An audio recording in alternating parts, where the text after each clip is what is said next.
Sahanau bhunaktu sahaviryam karavavahai tejasvinavadhitamastu ma vidvishavahai. Om Shanti Shanti Shanti Hari Om. Respected faculty members and beloved young students,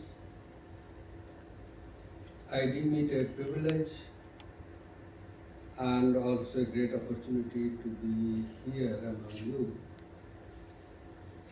to share some ideas about this wonderful topic, habits.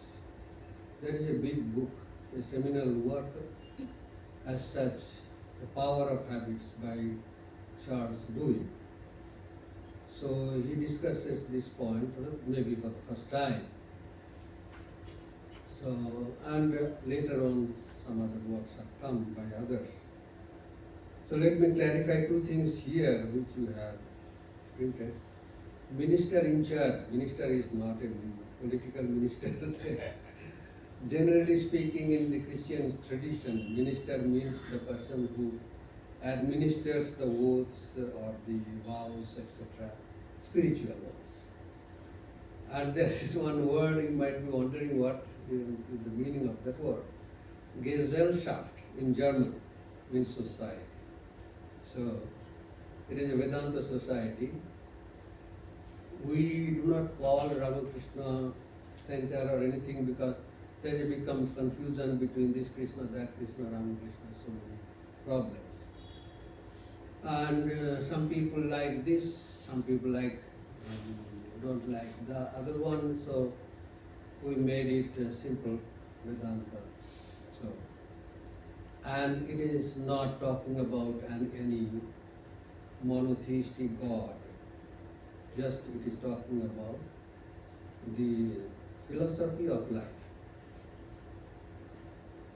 So I've just heard one thing, it struck me very much because the word success, this is something very, very peculiar. In the Gita, particularly in the first chapter, Sri Krishna discusses this point. What is the meaning of a result of an endeavor? That means we get something. When we do some work, we get something. That is called the result. And our idea is that that result should always be a success. Who guarantees that? You people are engineers, you know that in today's world, if you want to take up a project, suppose, you Google it and see if anyone else beforehand has tried this way. And you will find that many people have reported there that yes, I tried for 6 months and it did not work. That was a failure. So now see that failure helps you not to go that way. Is it not a result? Is it not benefiting you people who come afterwards and check this? That failure is a result. There is a beautiful incident in the life of Thomas Alva Edison. You know his life story. He was never educated in the schools, colleges, etc. But he holds so many patents in his name. So once the laboratory of Alva Edison caught fire, then he was standing at a distance and looking at that fire. His son came and said,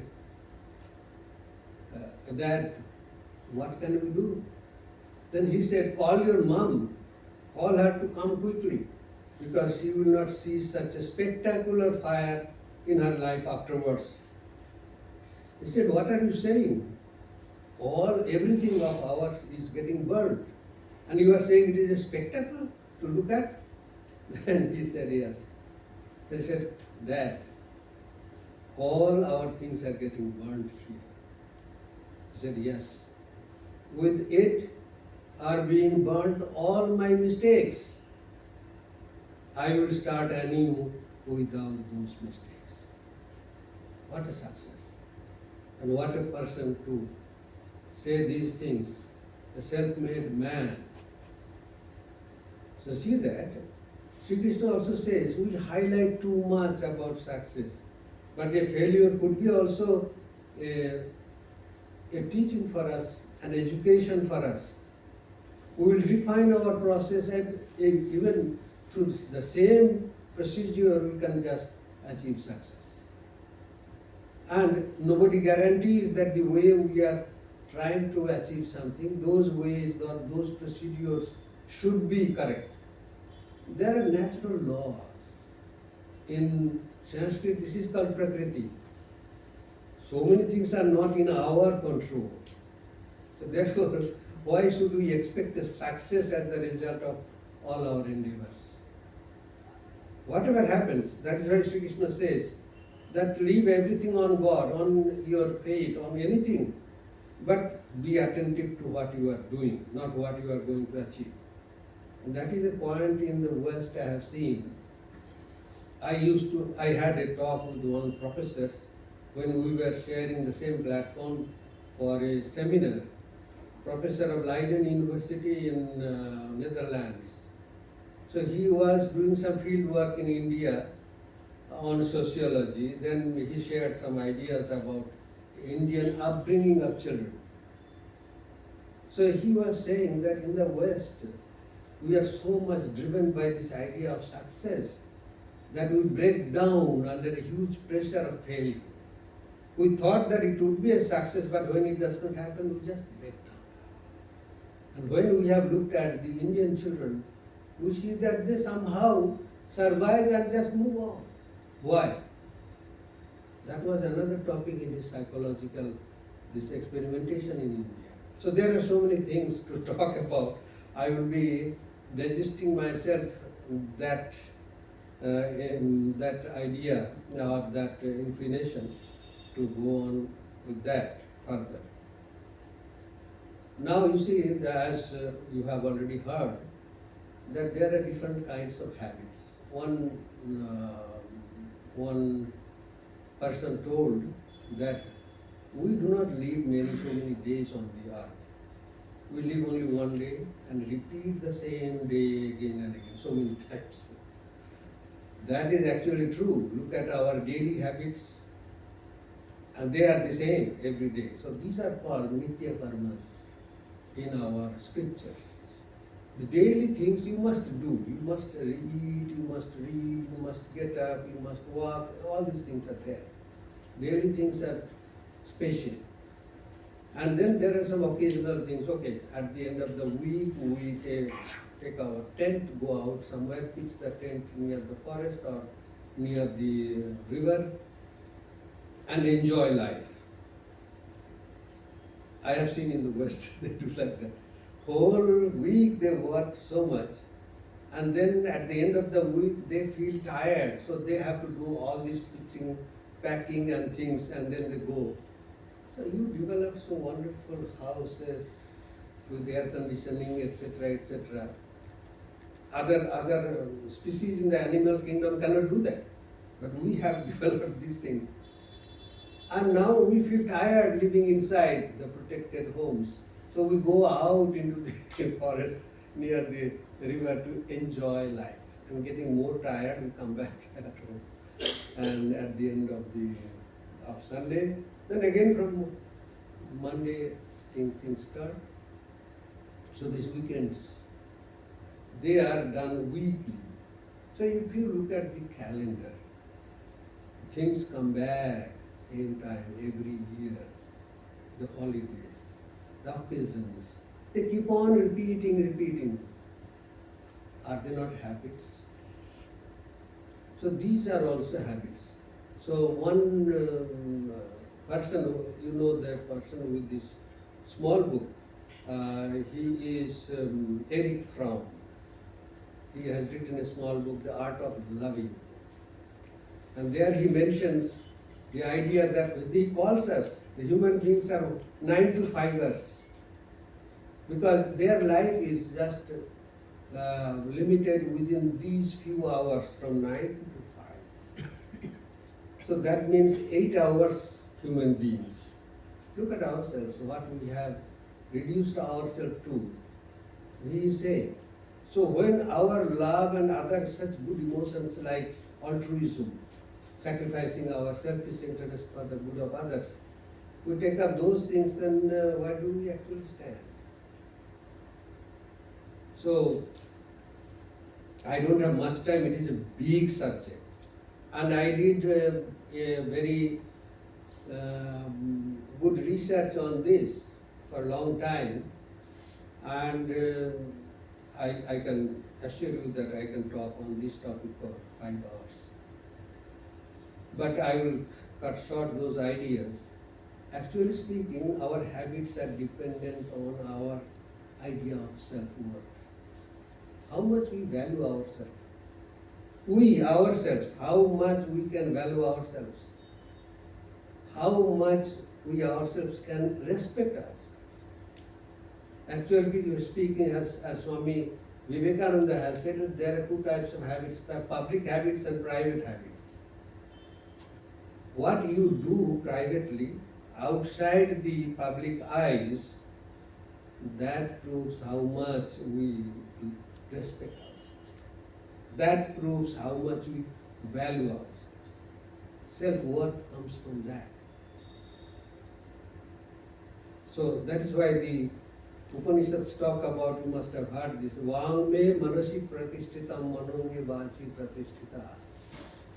It says that let my mind and my words are in congruence. Whatever I have been thinking inside, I will be able to speak out that loud, so that people know what I am inside, I am outside the same. There is no hypocrisy. So our private habits actually proves who we really are and what is our self-worth to ourselves. We may deceive the public eye, but we cannot deceive ourselves. In Germany, there are many young people. Actually speaking, please don't mind this, it is nothing against the seniors. In India, whenever I spoke to people, I have seen that people are older than me who are there in the audience, most of the people. But in Germany, we get people who are much younger than I.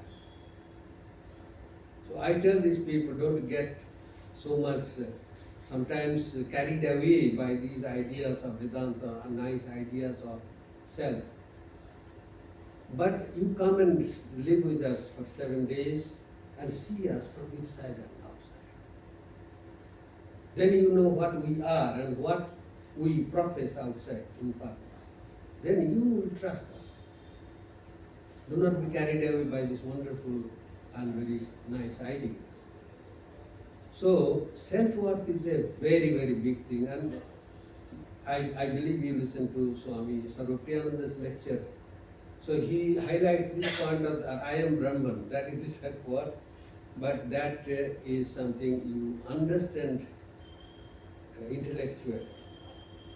But does it bring about a transformation within yourself? One gentleman, a group actually, came to me, wanted to know what Swami Vivekananda told about Paul Deussen. He was writing a life of Paul Deussen. You know, in Germany there is much appreciation of Vedanta.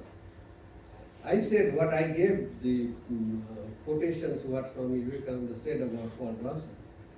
But then I said, as for me, I live in Germany. I know what way you like Vedanta. So I can see that he liked Vedanta as a very wonderful philosophy of life. But I have never heard that he has himself changed or transformed his inner being according to that philosophy.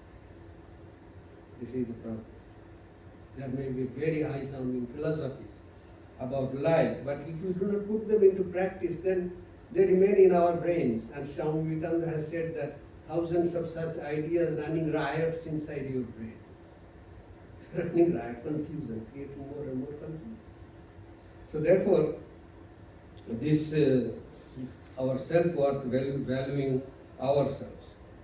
And you must have heard, as I referred to Swami Sarvapriyananda, he talked about these Panchakoshas actually in the Taittiriya Upanishad. in a masterly way this has been dealt with. Now look at that concept there. They have said that at least 3 levels of our being. One is, biologically speaking, no level is permanent.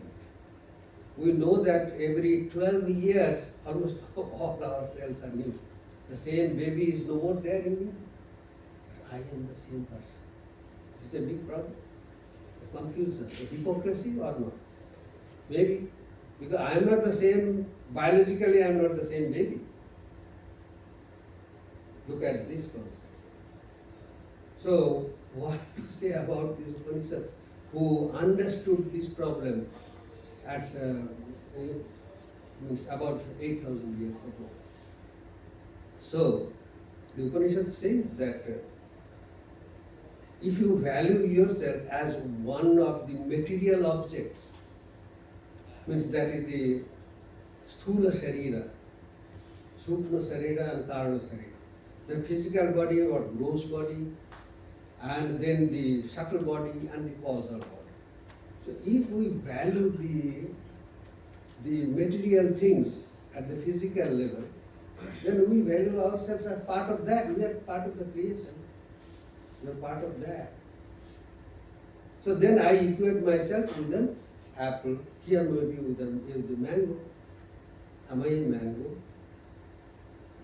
And then I value my taste. Maybe somebody will lick me and taste that I am sweet. See that all physicalities, those things get their values because I value myself as a gross object. If we lift our mind to a little bit higher to the subtle level, then we value ideas. We value mind, we value ideals. You see, they say when people who are not mentally developed, they fight with their hands and also swords. And who are mentally developed, they debate between themselves. They do not fight with hands. And if people are spiritually evolved, then they do not find a chance to fight. They find a chance to impress, to be one with everyone, because that is the truth. So when we say we are that person, we are not the apple, because then only I can transcend all these changeful realities. What is permanent? Simple answer is that which does not change. Therefore that is permanent. So our self-worth should be something that we can value ourselves as a witness or observer of the change, of the changes. That is the idea of the 5 kosas, etc. So when we are studying Vedanta, then we are following some habits. Suppose I take it seriously and try to practice those ideals and ideas in life. We take it serious. But we have to think always that there may be a trick in that. It is tricking us. I will give you an example. Of course, it is funny, but still it has some education in this. There were 3 brothers. They used to go to the pub to drink 3 bottles of beer. And then one day, the pub owner saw that only one brother has come and he has ordered for 3 bottles. Then the owner came forward and with a heavy heart asked, what happened to your 2 other brothers? Means, are they still alive or not? He said, no, they are quite fine. Why are you asking this question? They are quite fine. Then why have you taken 3 bottles? They have moved away from this city. They have got their job somewhere else. So now, today I am drinking my bottle and 2 bottles in their memory. On their behalf I am drinking. I am just with my brothers, that way I am drinking. Then after some days, then again the shop owner saw that he has taken only 2 bottles. 1 bottle is not there. Then he understood maybe one brother is already dead. So with a heavy heart, he again asked the same question, what happened to one of your brothers? Actually, you people are so crazy. You think that somebody has always passed. No. You see, from today I have decided not to drink, so I have not taken my share. And I am drinking on behalf of my people. This way we actually get rid of our habits. You just look at this world. We are doing many things for others, and therefore we are working constantly. So this may be a trap also sometimes. So there is a wonderful story of a monk. In the Himalayas, he used to teach the students that this world is impermanent and this life is also impermanent, but there is something like that Vedanta he used to teach. But at the same time, the students saw that this teacher has tremendous attachment to a dog. So behind his back, the students used to call him a hypocrite. One day they could not tolerate this and asked him point blank, well, what is the purpose of life, sir? He understood the jive. So he called the dog to his side. And then pointing at the moon, he said, fetch the moon. Then the dog looked up. Then the teacher asked, can you tell me to what object the dog is looking? Then the student said, obviously the dog is looking at the moon. The teacher laughed. No. The dog is looking at my finger. This is the indicator. And the poor creature does not know what is indicated by this. We get deluded, valuing the indicators more than the thing indicated. We are at that level. So we have to be very serious. All the habits and all these pictures, our traditions, all these things, they teach us one thing, to value ourselves. You see, according to evolutionary biology, we are called Homo sapiens. Homo sapiens means wise man. In the West, you cannot say wise man, you have to say wise people. Well, they have discovered this phrase. Why did we become Homo sapiens, different from our earlier species? Because of one fact, that we became wise. How did we become wise? We became wise. It is not my words. These are not my words. These are words of the evolutionary biology. And I have found a very, very good corroboration in the book, The Selfish Genes by Richard Dawkins. He says that this Homo sapiens, we became Homo sapiens from the day when we started asking questions about ourselves. Is it not the same question asked by the Upanishads 8,000 years ago? Who am I? That is evolutionary biology. So, are we really asking that question, that we can claim to be part of this species? Very big question, indeed. So, we started asking questions about ourselves, and that is why you see afterwards this contemporary relative psychology has come into being, because they are now trying to understand what happens inside our brain when we start thinking of ourselves. Not about why it rains there, not here, why is it like this, why, everything outside. But from the day when we started asking questions about ourselves, from that day we became Homo sapiens, and that is our self-worth. Now, one psychologist has said that our self-worth is when you deduct our bad habits from our good habits. If it is minus, that is our self-worth. If it is plus, that is, you know arithmetic, you can do yourself. Bad habits minus good habits, or good habits minus bad habits. What remains is our self-worth. That is very true. What we believe in, we are like that. Swami Baneshananda has said, Take up an idea, make it your own, so that you can transform yourself from inside. And you are that. Why we see that some people are inclined to this subject, some are inclined to that subject? Because that is the inside inclination, that is the person inside. So, the good habits and bad habits, they, when you add them, then they will tell about yourself. You see, there is you people know that there is a study now going on very much. I know about it because one of our students there in Germany, he was doing his PhD on epigenetics.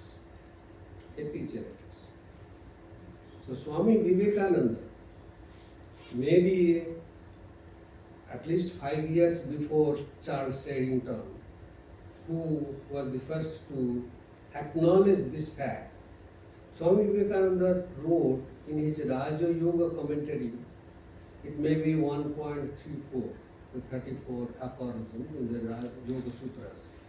He has explained the changes in the brain. You know, the three parts of that study is the neural plasticity, or neuroplasticity, or adaptability of the brain. Anything you think on constantly, your brain starts changing. The neurons there, they make new channels, chemical channels. The second is epigenetics. We are not defined by our genes actually. You will read the evolutionary, you read the selfish genes. Richard Dawkins says, my gene will not continue in the third generation. So he says that continuance of your gene for a long time is just a myth.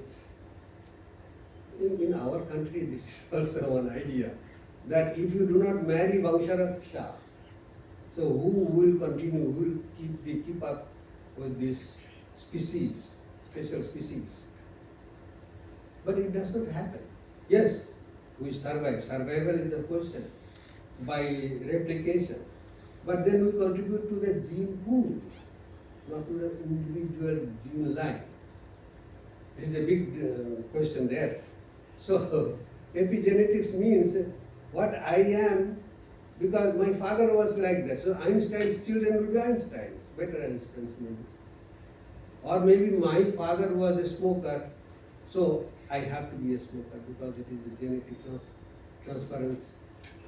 It does not happen like that. So epigenetics is something beyond this. It is there, but something beyond this. And third thing is the bidirectional communication between the body and brain mind. So then you see that whatever we do, that can influence our mind, and vice versa, bidirectional. Whatever we think, we can become that. This is not Vedanta, but this is your general science, biology.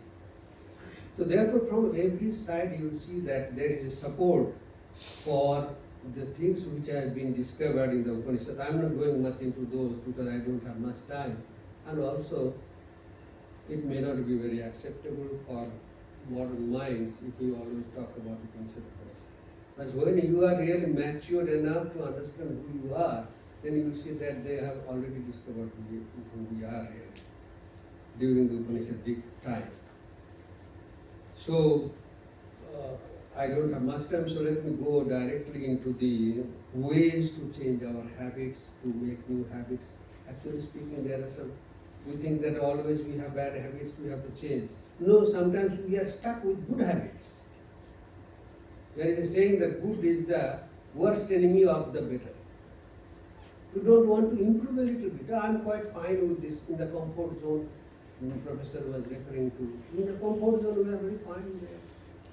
No, you challenge yourself. That is the idea of challenging yourself. In Vedanta, actually, there is no question, there is no word as problem. In Vedanta, The word is challenge. You can challenge yourself, and whatever the obstructions you face, they are challenges. They are called challenges because you have an opportunity to prove yourself who you are. Then you face that challenge according to your way. Everybody has his or her own way. So therefore, it says that even good habits are also not enough. You have to improve on that. So it is age-old saying, and everywhere it is the same, that there are two ways to change the habits, to improve on it, and to not to break. Actually, the word break, I just made it a bit modern, but we don't need to break. You just forget about it. It will die out by itself. Yoga Sutra has said, if you keep a corn or a seed idle for several years, and afterwards you put it in the ground, it will not germinate, because it has lost its power to germinate. So therefore, forget about that. Don't get engaged with that. There is a problem in the Yoga Sutras. It is said that if you get engaged with the wall and try to push the wall is not going to listen to you. Rather, what is happening, you are getting engaged with the wall. If you want to get away from the wall, you start walking away from the wall. Then you will see that every step you are getting more and more away from the wall. So forget about that. There is an indirect engagement with all those bad habits if you go on thinking about them and try to break them. Just try to form some different habits which take you away from those things. Therefore, we can really practice it. There is a thing called willpower. We most of the time will lack in that. That is one of the crucial point in mind study in psychology, particularly the Vedantic psychology. We understand things, but we can't do it. In the Mahabharata also it has been raised, the question has been raised. I know that this is bad, I know that this is good, but why do I fall for the bad? That is the question. And then this is a serious, very dangerous question he is asking. By whom being guided? Being guided by whom I do these bad things? As if it is, they try to ascribe all the faults to the devil. Because that is why we create a devil. There is no devil as such. We are the devils, we are the gods. So we create a devil to put all the blames on that, blames of all my bad works. So we don't get into those bad habits, but this pleasure pursuit. That actually, there is a thing called pleasure pursuit, which eats up the vitality of our willpower. Pleasure pursuit means the enjoyment or the happiness we derive from enjoying gross things. Like I drink wine, I am an alcoholic, I derive happiness. Now look at this fact that if I see there is a pizza, suppose, and each part of the pizza represents a special unit of happiness, and you have not discovered this unit, I can supply this word half. One half is equal to one piece of pizza. If you eat 10 pieces of pizza, you will get 10 halves.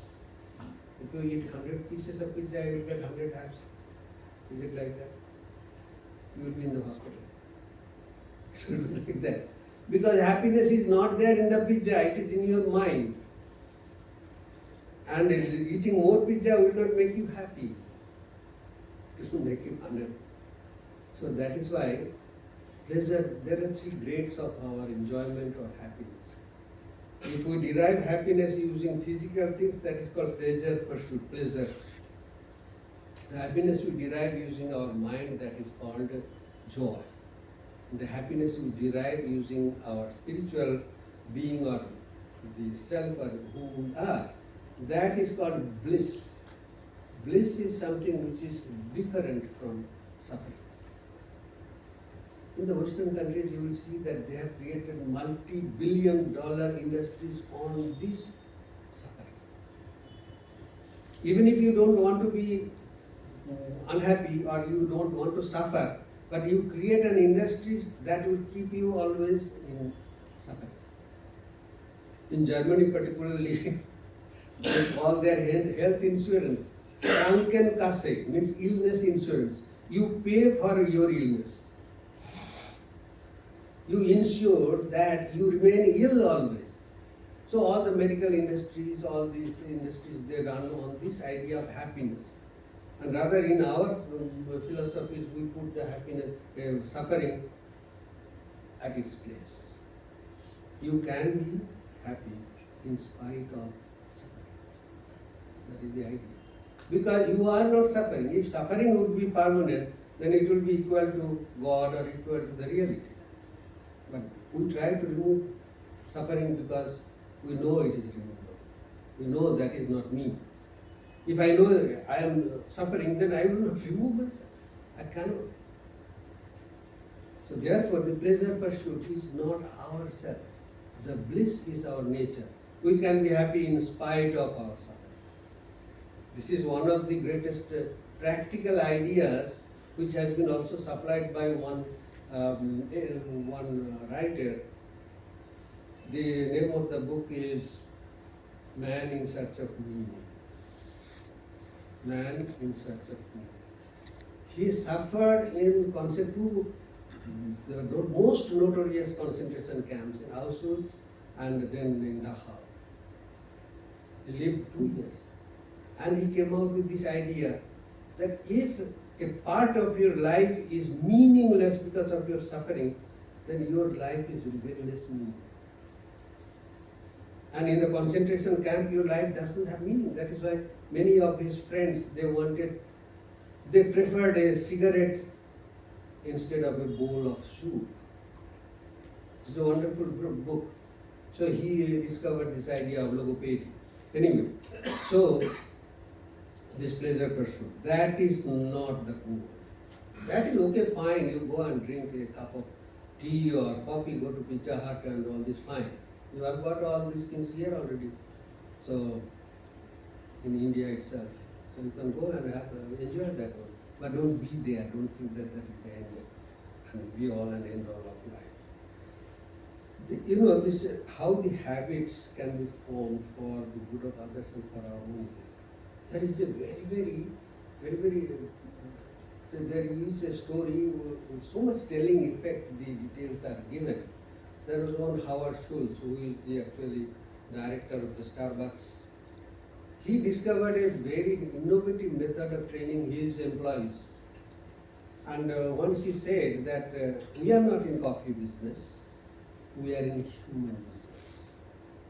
Why? He said when he started this Starbucks, his idea was that people will get tired, get disturbed in their working places. They would come for a cup of coffee to get relief. That caffeine gives a kick like that.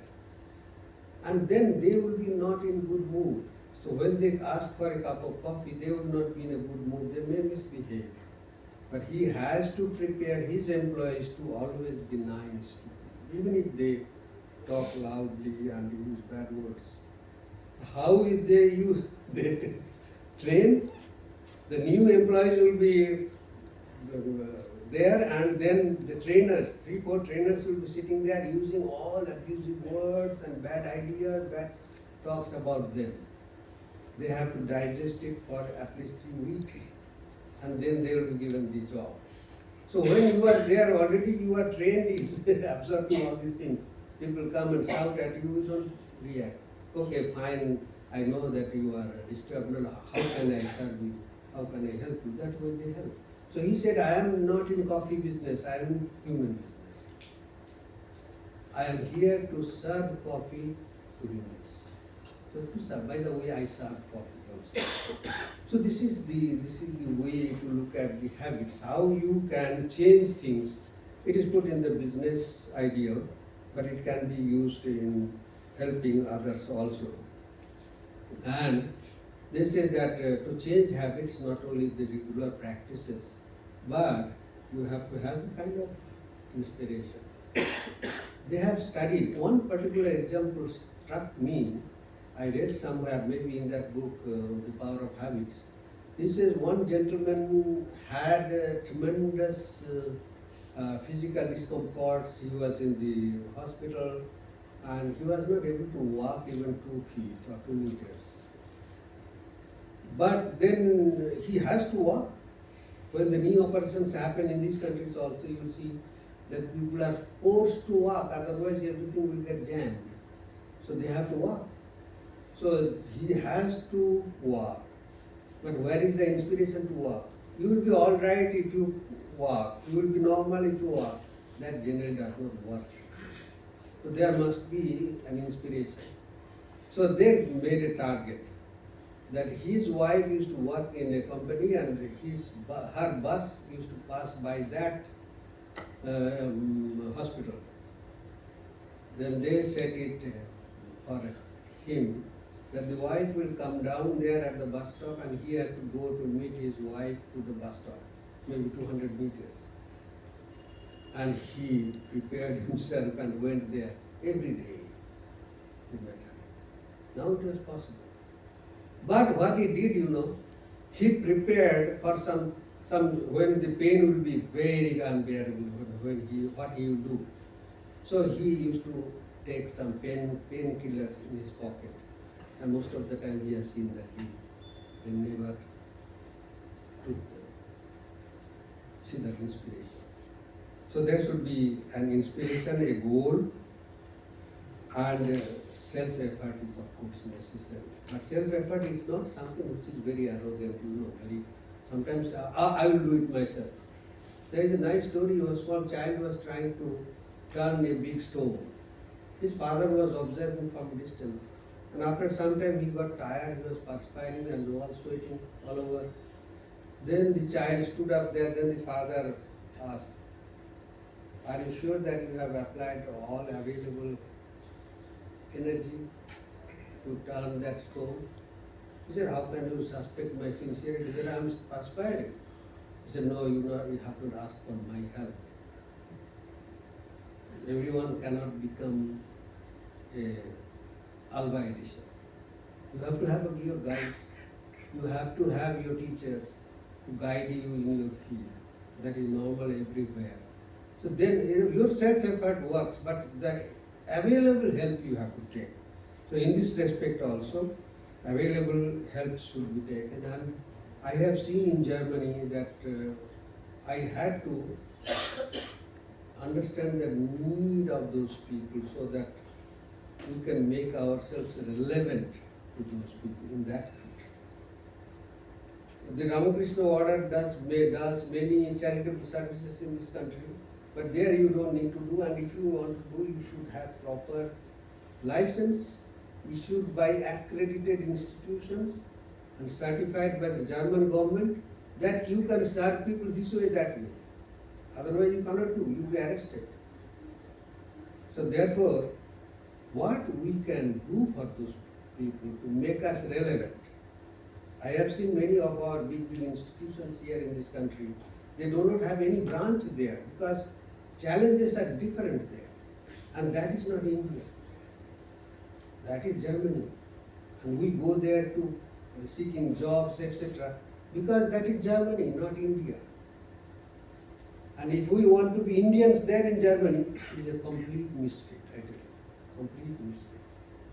And in India, I can see over the years how we have aped the unsuccessful experimentations of those countries. They have moved away from those, but we are still hanging around with those models, knowing that they did not work there. And whole paradigm here is different. How will those things work here? It is a completely different paradigm. So therefore, we need some help.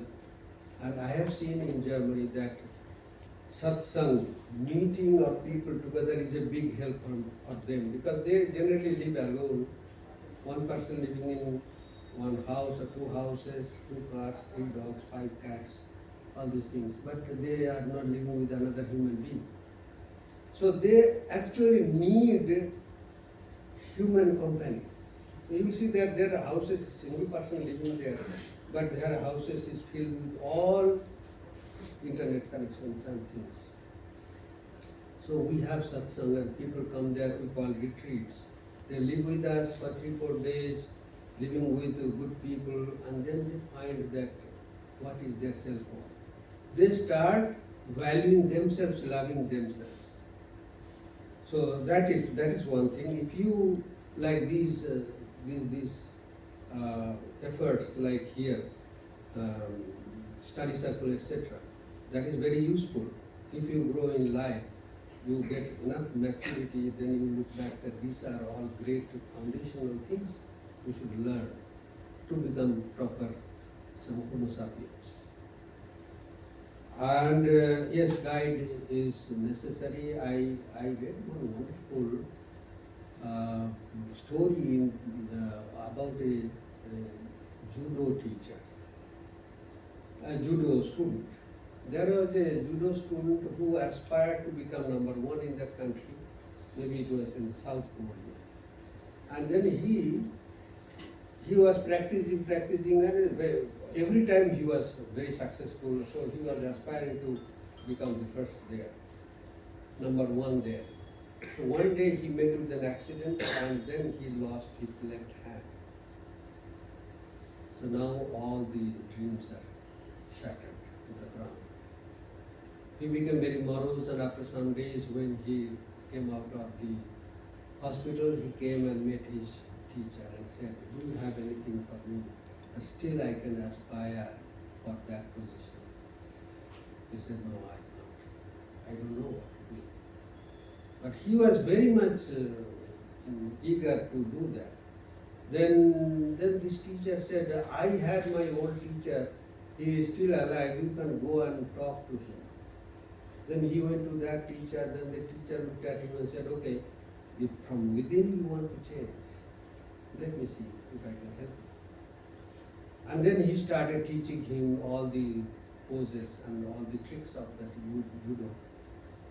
And then there was a competition, and then he appeared in that and he won. And the second level, third level, and the final level, third level, he was very much defeated about his own efficiency, and he did not want to go for the last level. But then the teacher said, "I tell you, you will win." He went there and he won. Then he came back to the teacher. He said, "You taught me only one move, which is possible with one hand. And how come that I am winning every time? I am myself surprised." The teacher said, "You win. Because if your opponent wants to defeat you, he has to catch hold of you with your left hand. And you don't have that. Don't have. Our defects could be our good. Why do we look upon that defect so much? What we have, look at that. Then you will see that how much blessed we are. So, that is, I think that is all. I have spoken enough. So I leave this for some question answer. If you have anything.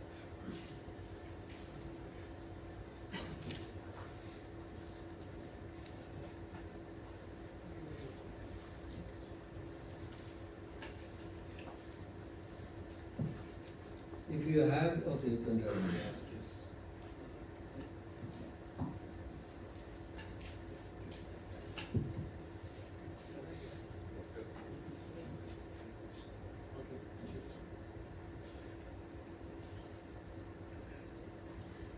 Hello everyone. Namaste Swamiji. You started the talk with the notion of we should not be focusing on success as such for the goal. And then later in the talk there was like you were telling that inspiration is needed. So I believe when we try to shift the focus, what I personally felt is कि if I'm not focusing on the success of some event, then I won't be dedicated enough to put in a lot of efforts in that. I mean, So what I want to ask is, will not my inspiration be missing if I am trying to do the Nishkam Karma thing? Thank you very much. It's a big topic actually. You struck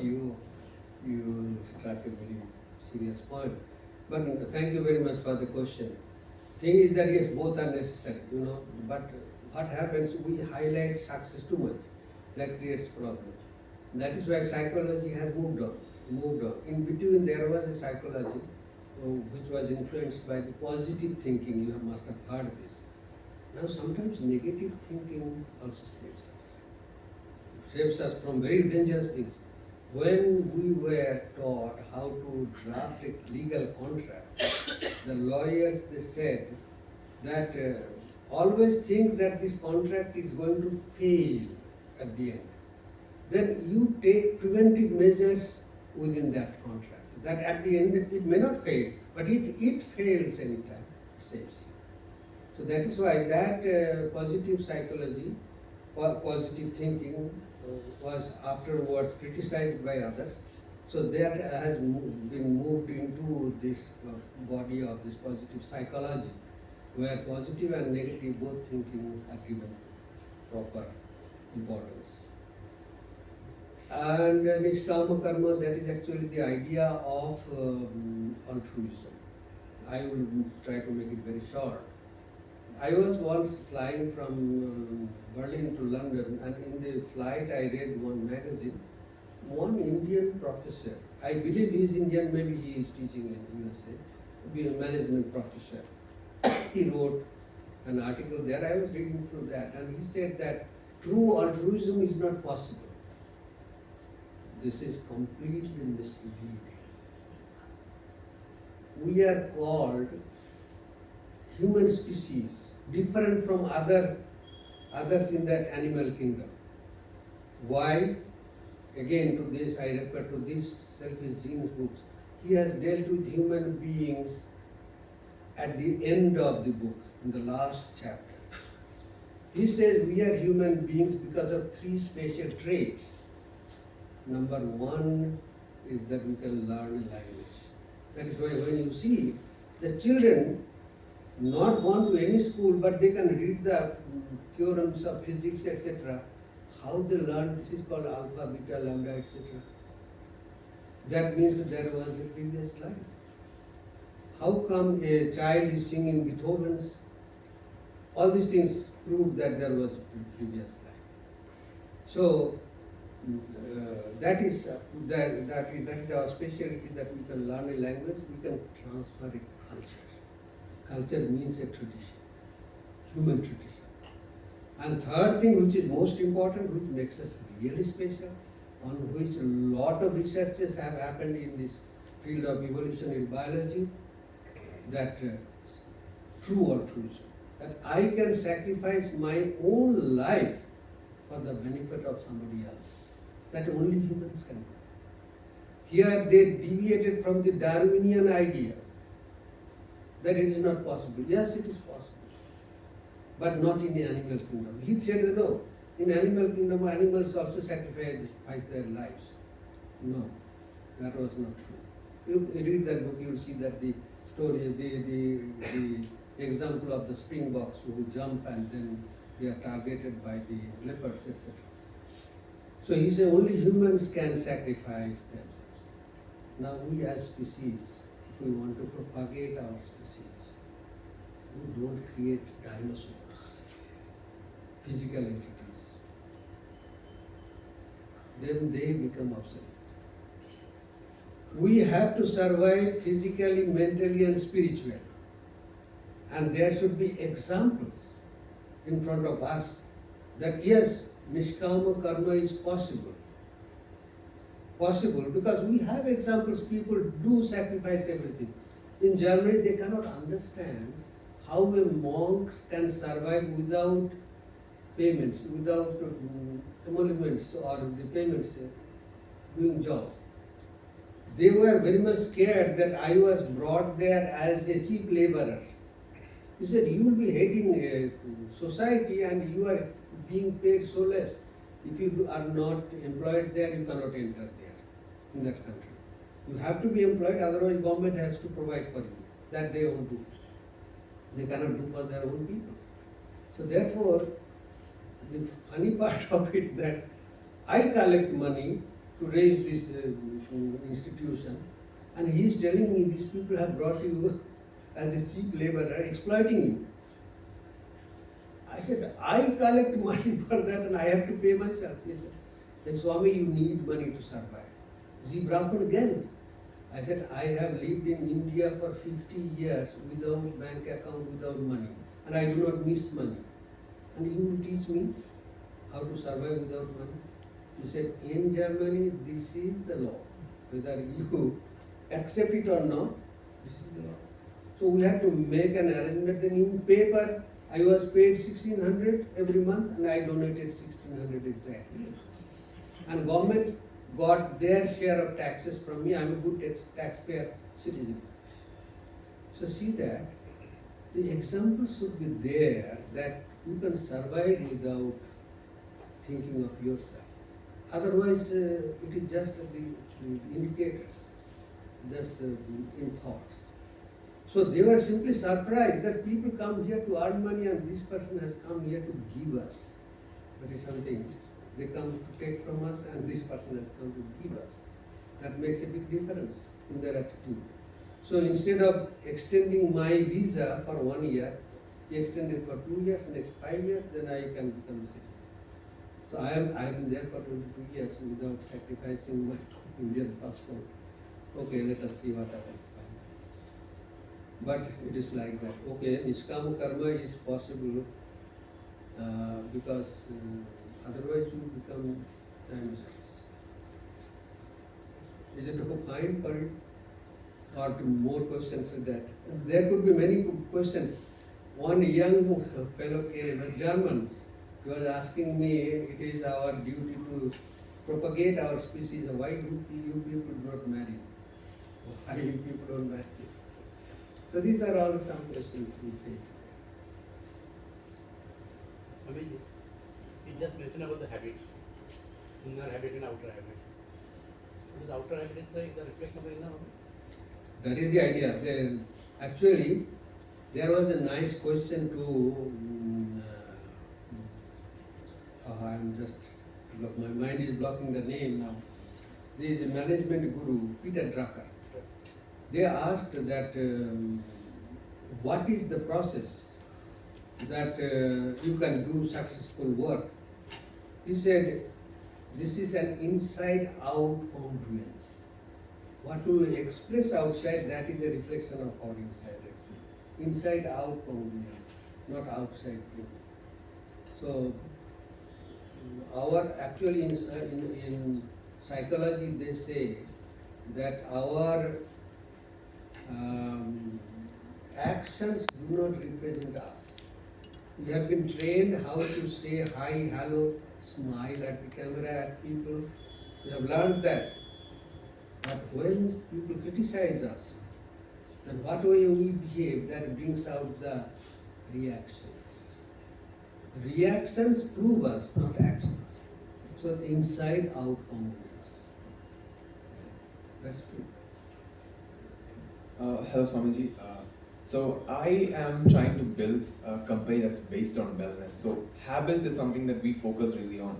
So we have clients who come in and then we enroll them in a program for 30 days.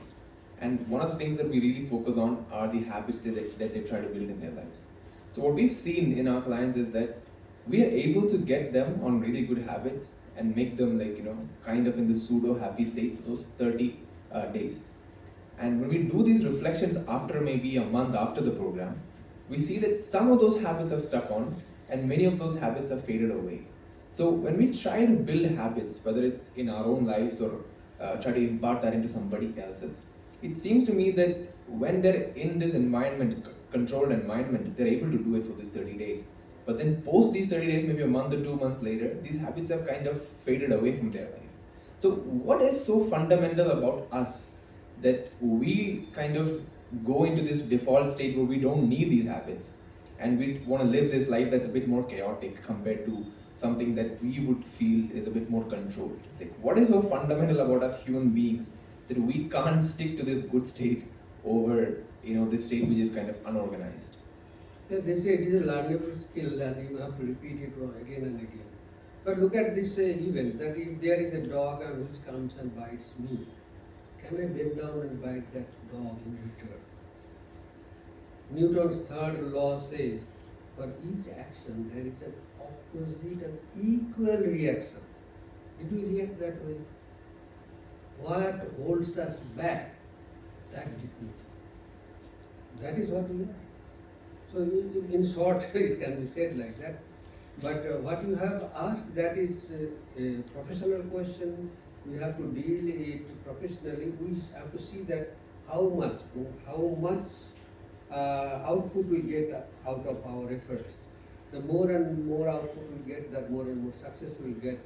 And therefore we have to continue with that, not to get deterred by the initial results or anything. So that is how it works. I will give you a nice example that Paris Ware in Chennai, that company, that CEO was no more there, his brother or someone took over. Then he went to a management consultant, and the consultant said that, told many things and said, you go and talk with 2 institutions in India who develop their own CEOs from their system. They don't hire CEOs from outside. And 2 institutions are one is Ramakrishna Mission and another Hindustan Union. I have no idea. He came and said, I said, I don't know that specialty about us. But our administrators come from us, from the very lowest strata, they rise up to that level. They know each and every part of it, and they know how it works. So sometimes it so happens that when you hire people from outside, it is like that the management professor can teach you how to manage 500 employees, but at home there is a complete mismanagement. That is a big problem.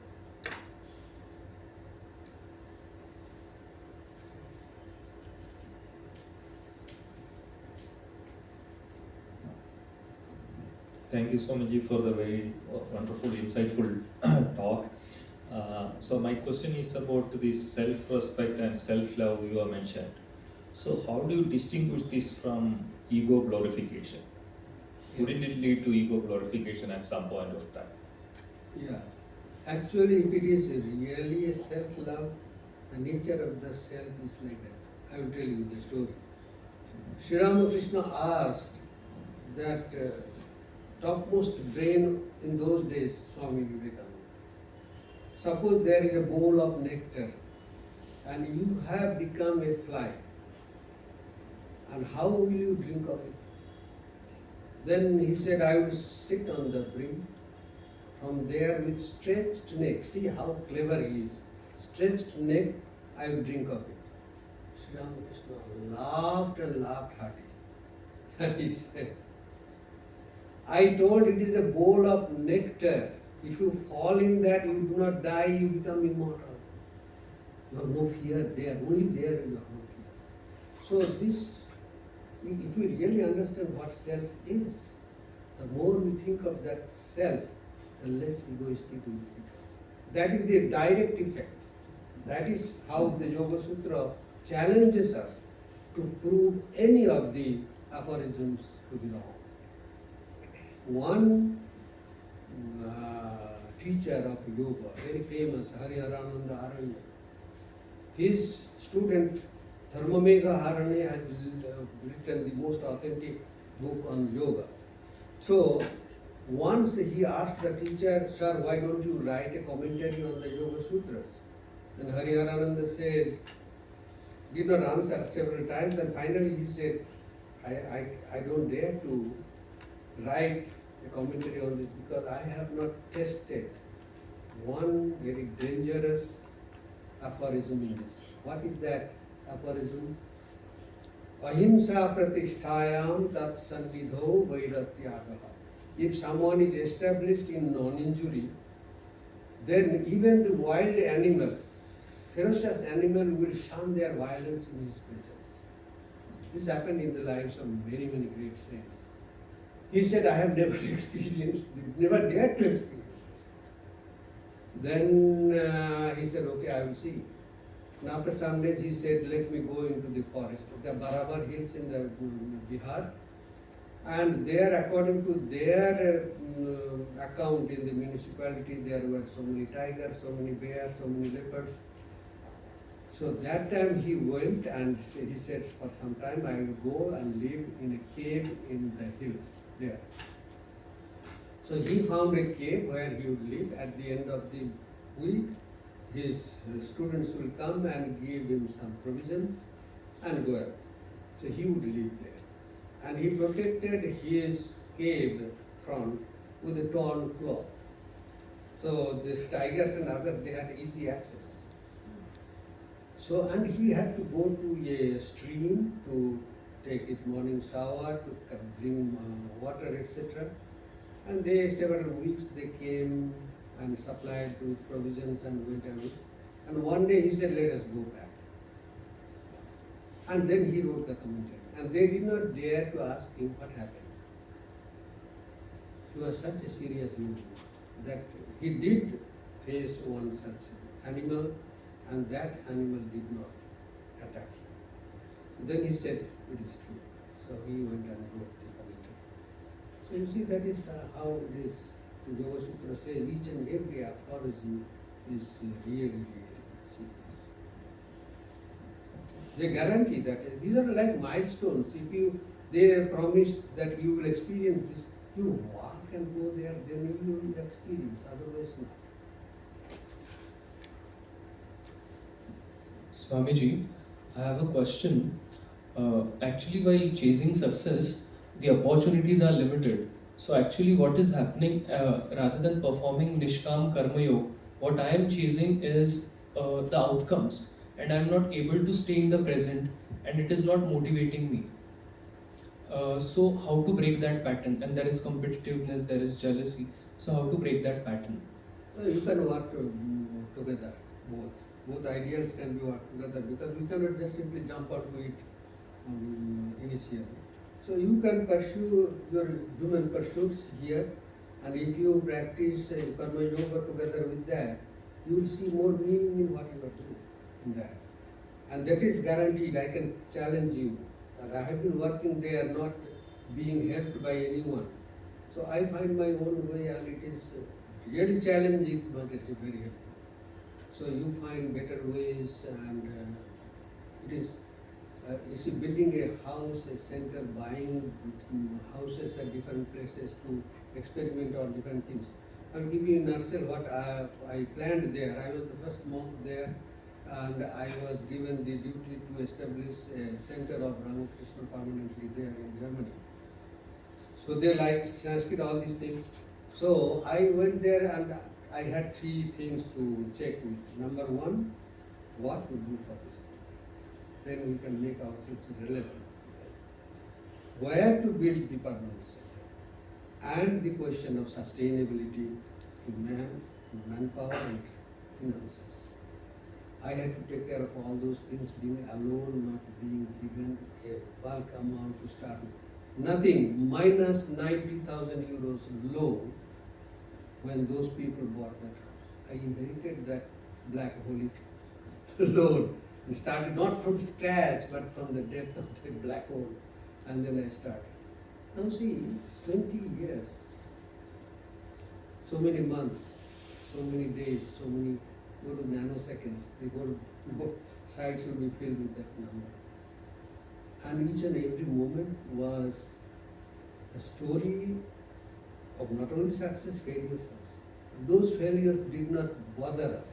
And rather, I have seen in many places miracles do happen.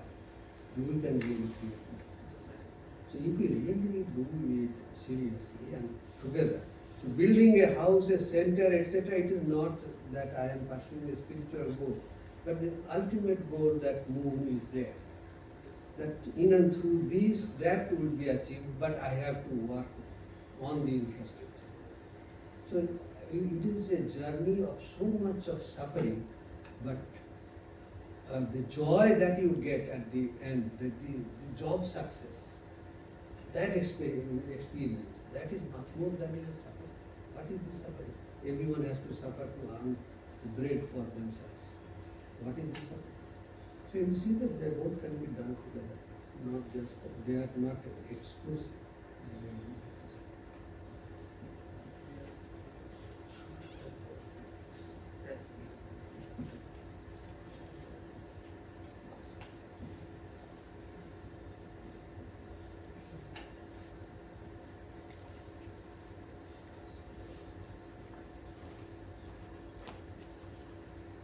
Okay, before he starts, I will thank you very much that I do go to universities and other places in those countries to private groups, but your number is much more than what I get now. Okay.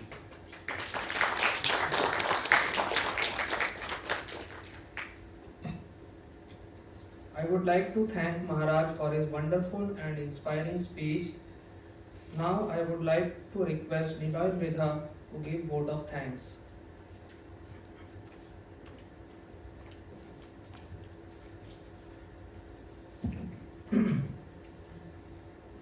Good morning. Am I audible? Hello. So, good morning, everyone. On behalf of Vivekananda Study Circle, I would like to express our heartfelt gratitude to all who made today's lecture Bridge It, Break It, Change It, Mastering Habit, a great success. First and foremost, our deepest thanks to Swami Baneshananda Maharaj for his inspiring and insightful talk. Maharaj, your words have truly motivated us and given us valuable lessons to reflect upon. We sincerely thank our Registrar Professor Ganesh Borkade and our ex-director Professor Subhashish Chaudhary for the support extended to this event. Our heartfelt gratitude to the Department of Computer Science and Engineering for the providing us with the venue, FC Auditorium, and we are especially thankful to our respected faculty advisor for the constant guidance and encouragement throughout. A special thanks to all the core team members and volunteers of Vivekananda Study Circle for their hard work and dedication in organizing this event. And finally, a big thank you to our wonderful audience for your presence and participation, which made this session meaningful. Thank you. Jai Swami.